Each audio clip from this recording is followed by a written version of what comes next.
Hello friends welcome to my YouTube channel progress study point. Friends 17,000 plus vacancies में ये video है part number 11 और इसमें आप देखेंगे कम्युनिटी हेल्थ से रिलेटेड इम्पॉर्टेंट क्वेश्चंस।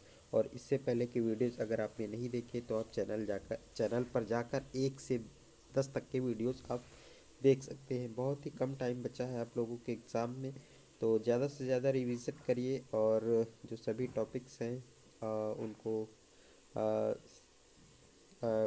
देखकर और सभी जो ऑफिशियल सिलेबस है उसके अकॉर्डिंग आप लोग रिवीजन कर लीजिए। आपका एग्ज़ाम 27 और 28 दिसंबर को है और स्टाफ नर्स का 18 और 19 को है। तो इसके बाद आपको स्पेशल क्वेश्चंस स्टाफ नर्स के मिलेंगे एएनएम के एग्ज़ाम होने के बाद। तो चैनल को सब्सक्राइब करें और ऑल नोटिफिकेशन बेल ज़रूर ऑन करें, जिससे कि नए वीडियोस की नोटिफिकेशन आप लोगों के पास आएगी। ठीक है, तो पहला क्वेश्चन है, भारत सरकार ने पहली राष्ट्रीय स्वास्थ्य नीति किस वर्ष में घोषित की? यानी कि भारत ने जो फर्स्ट नेशनल हेल्थ पॉलिसी है कब डिक्लेयर करी थी? ऑप्शन है 1951, बी है 1983 एंड सी है 1977 एंड डी है 1991। ठीक है, तो ऑप्शंस हैं आपके 1951, 1983, 1977 और 1991। तो राइट आंसर होगा आपका 1983। 1983 में सबसे पहले भारत में राष्ट्रीय स्वास्थ्य नीति की घोषणा की गई थी।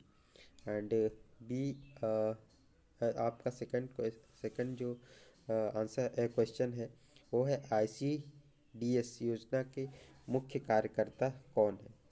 प्रशिक्षित दाई, आंगनवाड़ी कार्यकर्ता, स्वास्थ्य मार्गदर्शक, डी महिला स्वास्थ्य सहायक। तो आईसीडीएस योजना के जो मुख्य कार्यकर्ता हैं वो क्या हैं? ये हैं आपके आंगनवाड़ी कार्यकर्ता। जो आईसीडीएस होता है इसका फुल फॉर्म है इंटीग्रेटेड चाइल्ड डेवलपमेंट स्कीम। ठीक है, और हिंदी में कहेंगे एकीकृत बाल विकास योजना। और इसके मुख्य कार्यकर्ता हैं आपके आंगनवाड़ी कार्यकर्ता। तो राइट आंसर होगा आपका बी। एंड नेक्स्ट क्वेश्चन हमारा है, मम्प्स का उद्भवन काल क्या होता है? ठीक है, यानी कि जो आपका वायरस या बैक्टीरिया जो भी होता है तो उसका एक उद्भवन काल यानी इंक्यूबेशन पीरियड होता है। ठीक है, उसके बाद बॉडी में आपके उसके संक्रमण के लक्षण दिखने लगते हैं। तो इंक्यूबेशन पीरियड पूछा जा रहा है, ऑप्शन से 18 दिन, 5 दिन, 14 दिन और 10 दिन। तो मम्प्स का जो उद्भवन काल होता है वो होता है कितना? वो होता है आपका 18 दिन। मम्प्स का इंक्यूबेशन पीरियड होता है 18 दिन। राइट आंसर होगा ए। एंड नेक्स्ट क्वेश्चन हमारा है, विश्व में चेचक का अंतिम केस किस वर्ष में पाया गया?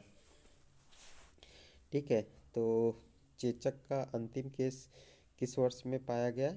ऑप्शन है 1977, बी है 1998, बी है 1978 एंड सी है 1979 और डी है 1982। तो विश्व में चेचक का अंतिम केस किस वर्ष में पाया गया? ये है आपका राइट आंसर 1977। 1977 में चेचक का अंतिम केस पाया गया। राइट आंसर होगा आपका ए। एंड नेक्स्ट क्वेश्चन हमारा है, बिंदु वो पॉइंट जिस पर पानी की क्लोरीन मांग पूर्ण हो जाती है कहलाता है, क्या कहलाता है? डिसइंफेक्शन पॉइंट, बी है आपका ब्रेक पॉइंट, सी है आपका सैचुरेशन पॉइंट एंड डी है आपका फ्री पॉइंट। तो राइट आंसर होगा आपका ब्रेक, आपका राइट आंसर होगा ब्रेक पॉइंट। ठीक है, ब्रेक पॉइंट वो पॉइंट होता है जिस पर कि पानी की क्लोरीन मांग पूर्ण हो जाती है। राइट आंसर होगा आपका बी। राइट आंसर होगा आपका बी। एंड नेक्स्ट क्वेश्चन हमारा है, मच्छर जो कि गंदे व प्रदूषित पानी में जन्म जनन करता है, कौन सा मच्छर गंदे व प्रदूषित पानी में जनन करता है? Anopheles, Culex, Aedes, Mansonioides. तो क्यूलेक्स मच्छर क्या है? गंदे व प्रदूषित पानी में जनन करता है। राइट आंसर होगा आपका बी। ठीक है, राइट आंसर होगा आपका बी क्यूलेक्स। नेक्स्ट क्वेश्चन हमारा है, प्राथमिक शिक्षा के लिए पोषणी सहारा हेतु राष्ट्रीय कार्यक्रम है? क्या है? स्पेशल न्यूट्रिशन प्रोग्राम, बी है मिड डे मील स्कीम, और सी है mid day meal programme, and D है बालवाड़ी न्यूट्रिशन प्रोग्राम। ठीक है, तो प्राथमिक शिक्षा के लिए पोषणी सहारा हेतु राष्ट्रीय कार्यक्रम है कौन सा? ये है आपका मिड डे मील स्कीम। ठीक है, मिड डे मील स्कीम क्या है, इसके लिए राइट आंसर है। नेक्स्ट क्वेश्चन है आपका, बीसीजी टीके के भंडारण हेतु तापमान है। बीसीजी के टीके के भंडारण हेतु तापमान क्या है? ऑप्शन है 2 से 8 डिग्री सेल्सियस, बी है आपका 8 से 10 डिग्री सेल्सियस, एंड सी है आपका 10 से 12 डिग्री सेल्सियस, एंड डी है 6 से 11 डिग्री सेल्सियस। तो राइट आंसर आपका होगा क्या? राइट आंसर होगा आपका 2 से 8 डिग्री सेल्सियस। बीसीजी के टीके के भंडारण हेतु तापमान है कितना? 2 से 8 डिग्री सेल्सियस। राइट आंसर होगा आपका ए, 2 से 8 डिग्री सेल्सियस आपका राइट आंसर है। नेक्स्ट क्वेश्चन हमारा है, सामान्य जनरल यानी जनरल फर्टिलिटी रेट से तात्पर्य है, क्या तात्पर्य है? ऑप्शन आपका ए ऑप्शन है प्रजनन योग्य आयु की प्रति 1000 महिलाओं पर जीवित जन्मों की संख्या, और बी है आपका प्रति 1000 गर्भावस्था वाली महिलाओं पर जीवित जन्मों की संख्या, और सी है प्रति 1000 की जनसंख्या पर जीवित जन्मों की संख्या, और डी है प्रति 1000 महिला जनसंख्या पर जीवित जन्मों की संख्या।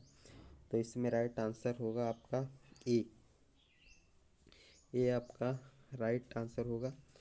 और नेक्स्ट क्वेश्चन हमारा है, डिप्थीरिया में रोग प्रतिरोधक स्तर जांच की जा सकती है किसके द्वारा? फेरिज टेस्ट द्वारा, बी है लेप्रोमिन टेस्ट द्वारा, एंड सी है सिक टेस्ट द्वारा, एंड डी है डिक टेस्ट द्वारा। तो इसमें आपका राइट आंसर होगा, डिप्थीरिया में रोग प्रतिरोधक स्तर जांच की जा सकती है किसके द्वारा? सिक टेस्ट के द्वारा। ठीक है, एंड नेक्स्ट हमारा है क्वेश्चन, टीकाकरण हमें किस प्रकार की इम्यूनिटी देता है? किस प्रकार की इम्यूनिटी देता है? आर्टिफिशियल, इनएक्टिव, बी है इनएक्टिव, और सी है नेचुरल, और आपका डी है एक्टिव। तो एक्टिव टाइप की इम्यूनिटी हमें मिलती है टीकाकरण से, यानी कि सक्रिय प्रकार की इम्यूनिटी हमें मिलती है। राइट आंसर होगा डी। नेक्स्ट क्वेश्चन हमारा है, 1000 की जनसंख्या पर एक बेसिक स्वास्थ्य कार्यकर्ता मल्टीपर्पज वर्कर की अनुशंसा की गई थी किसके द्वारा? चड्ढा कमेटी द्वारा, मुखर्जी कमेटी द्वारा, बोर्ड कमेटी द्वारा, मुदलियार कमेटी द्वारा। तो 1000 की जनसंख्या पर एक बेसिक स्वास्थ्य कार्यकर्ता की अनुशंसा की गई थी किसके द्वारा? ये करी गई थी चड्ढा कमेटी के द्वारा। राइट आंसर होगा ए। एंड नेक्स्ट क्वेश्चन हमारा है, एक सूक्ष्म जीव की रोग उत्पन्न करने की क्षमता कहलाती है, क्या कहलाती है? Pathogenicity, B virulence, and C infection, and D immunity. तो एक सूक्ष्म जीव की रोग उत्पन्न करने की क्षमता क्या कहलाती है? ये कहलाती है आपकी पैथोजेनोसिटी। ठीक है, पैथोजेनोसिटी एक सूक्ष्म जीव की रोग उत्पन्न करने की क्षमता कहलाती है। एंड नेक्स्ट क्वेश्चन हमारा है, जीवाणुओं द्वारा भोजन खराब होने से बचाने हेतु पाश्चुरीकरण विधि का विकास किसने किया था? ठीक है, तो ऑप्शन है एडवर्ड जेनर द्वारा, लुइस पास्चर द्वारा, सी जोसेफ लिस्टर के द्वारा, डी रॉबर्ट कोच के द्वारा। तो जो पाश्चुराइजेशन मेथड होती है वो किसके द्वारा इसका विकास किया गया था? ये किया गया था लुइस पास्चर के द्वारा। ठीक है, लुइस पास्चर के द्वारा पाश्चुरीकरण मेथड का विकास किया गया था। एंड नेक्स्ट क्वेश्चन हमारा है, मेंटल हेल्थ बिल कब मेंटल हेल्थ एक्ट बना? ठीक है, तो जो आपका मेंटल मानसिक स्वास्थ्य जो आपका विधेयक था वो कब बना, इसका अधिनियम कब बना, एक्ट कब बना, 1990 में, 1912 में, 1987 में, 1985 में। तो राइट आंसर होगा 1987, 1987 में, सी। ठीक है, 1987 में क्या है, mental health bill, mental health act बना। ठीक है फ्रेंड, जो भी आप क्वेश्चंस देखते हो या आप इसका रिवीजन करते हो तो उसका आंसर आपको अच्छे से याद होना चाहिए। जब ठीक से याद होगा तो आप लोगों को वहाँ पे कन्फ्यूज़न नहीं होगा। और जो आपका एग्ज़ाम होगा वो CBT होगा, कंप्यूटर बेस्ड टेस्ट होगा। आप लोगों को OMR कॉपी नहीं मिलेगी और आपको ऑनलाइन कंप्यूटर पे बैठ के आपको देना होगा। तो जो NM सिस्टर्स हैं उनके लिए पहला एक्सपीरियंस होगा, क्योंकि उनका जो एग्ज़ाम है अभी तक OMR बेस्ड होता था। ठीक है, तो आप लोग अच्छे से जो वहाँ के शिक्षक या जो टीचर इन्विजिलेटर होंगे इनसे आप अच्छे से पूछ के, और जो भी समझ में नहीं आता है वो आप ज़रूर पूछ लीजिएगा, उसके बाद ही आपको क्वेश्चन सॉल्व करिएगा। ओके, तो नेक्स्ट क्वेश्चन है हमारा, निम्नलिखित में से कौन सा टीका जन्म के बाद 12 घंटे के भीतर नवजात को लगाया जाता है। Rotavirus, measles, hepatitis B, rubella. तो हेपेटाइटिस बी का जो टीका होता है वो जन्म के बाद 12 घंटे के भीतर नवजात को लगाया जाता है, यानी C option is the right answer. Next question है, चिकन पॉक्स का एवरेज इंक्यूबेशन पीरियड क्या होता है, औसत उद्भवन काल क्या होता है। ऑप्शन है 30 से 35 दिन, बी है 1 से 2 दिन, सी है 25 से 30 दिन और डी है 10 से 21 दिन। तो चिकन पॉक्स का एवरेज इंक्यूबेशन पीरियड होता है आपका 10 से 21 दिन। ठीक है, 10 से 21 दिन क्या होता है, इसका एवरेज इंक्यूबेशन पीरियड होता है। नेक्स्ट हमारा है, प्लेटलेट संख्या घटती है। तो ये है आपकी मलेरिया में, बी फाइलेरिया में, सी है डेंगू में, डी है टाइफाइड में। ठीक है, तो प्लेटलेट संख्या घटती है किसमें, प्लेटलेट संख्या घटती है किसमें, ये घटती है आपका डेंगू में। सी इज़ द राइट आंसर। ठीक है, प्लेटलेट संख्या घटती है डेंगू में।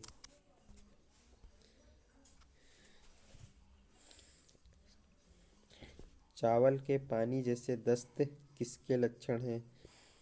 ठीक है, तो इसमें ऑप्शन है cholera, typhoid, dysentery and none of these. ठीक है, तो चावल के पानी जैसे दस्त किस में है, कॉलरा में है, जिसको हिंदी में क्या है, हैजा कहते हैं। विब्रियो कैलोरी के द्वारा फैलता है ये, और दूषित पानी और दूषित भोजन के माध्यम से इसका इन्फेक्शन होता है। नेक्स्ट क्वेश्चन हमारा है, मैदानी इलाकों में एक प्राथमिक स्वास्थ्य केंद्र के द्वारा कवर की जाने वाली जनसंख्या है। 40,000, बी 30,000, सी 5,000, डी है 20,000। तो इसमें 30,000 की जनसंख्या को एक प्राथमिक स्वास्थ्य केंद्र क्या है, कवर करता है। 30,000 की जनसंख्या को, यानी कि जो है इसमें राइट आंसर होगा बी। नेक्स्ट क्वेश्चन हमारा है, संक्रामक रोग वाले एक रोगी की देखभाल करते समय किस बात का ध्यान रखना चाहिए।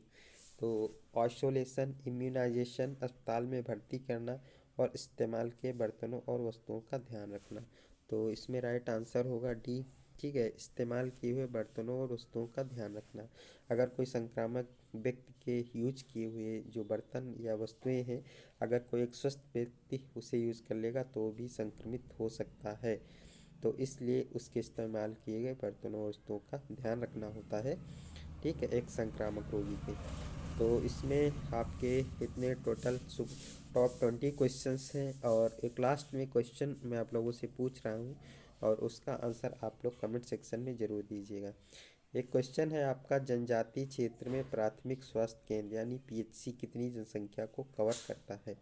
ऑप्शन है ए 50,000, बी 30,000, सी 20,000 और डी 5,000। एक बार रिपीट, जनजातीय क्षेत्र में प्राथमिक स्वास्थ्य केंद्र कितनी जनसंख्या को कवर करता है। ए है आपका 50,000, बी है 30,000, सी है 20,000 और डी है 5,000। तो राइट के आंसर आपका क्या होगा आप लोग कमेंट सेक्शन में ज़रूर बताइएगा। और ऐसे ही इंपॉर्टेंट वीडियोस पाने के लिए चैनल को सब्सक्राइब करें और नोटिफिकेशन बेल ऑन करें। नेक्स्ट इंपॉर्टेंट टॉपिक के साथ मिलते हैं। Thank you so much for watching my video.